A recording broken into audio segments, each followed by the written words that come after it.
I think many Egyptians would suggest that they have done things different from in the past, right? They've cut off some supply lines through the Sinai that should be funneling arms to Hamas. At the same time, while they're pointing to some of these ways they've tightened their aid, I guess, of Hamas, Hosni Mubarak, or I'm sorry, Mohamed Morsi, the new leader of Egypt, had this to say. We can put this up on the screen.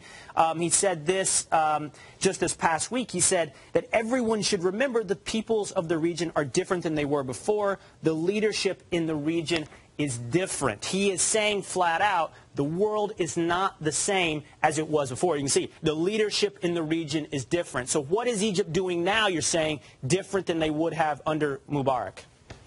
Well, they were basically treating Hamas as a client. They were working to bring it out of isolation, to integrate it into the new Muslim Brotherhood regional order brought on by the so-called Arab Spring, and just rehabilitating Hamas in every possible way, with the idea being drummed into everyone's head here in Washington that Hamas was going to become more pragmatic, and they were going to start working with everybody more, in a more moderate way. Yeah, let me ask you, though, about two of prior allies of Hamas, right? Syria and Iran. Now, those were people that always are countries that supported Hamas in their conflicts with Israel in the past, but are they there for Hamas today?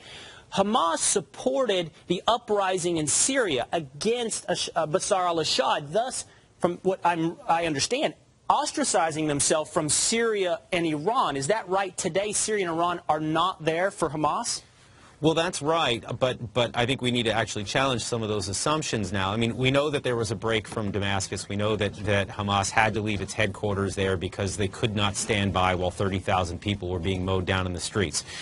We know that there's been a falling out with Iran, primarily because of the sanctions that we have in place against the Iranians for their illicit nuclear program. The money's just not rolling in, and so they don't have as much to spread around to terrorist groups like Hezbollah and Hamas.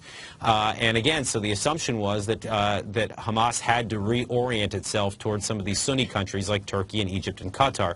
But what we found now is that these rockets that are being fired out of Gaza are Iranian supplied. These are Fajr 5 missiles. These are long-range missiles. They go 50 miles plus. The other one that's called the M75 is assembled with Iranian assistance. So basically we found that despite the fact that we believed that Iran was out of the picture, Iran's still there. Iran is still very much a part of this. And so it's causing everyone in Washington who follows this space to reconsider what they've been taught to believe over the last 6 months to 1 year.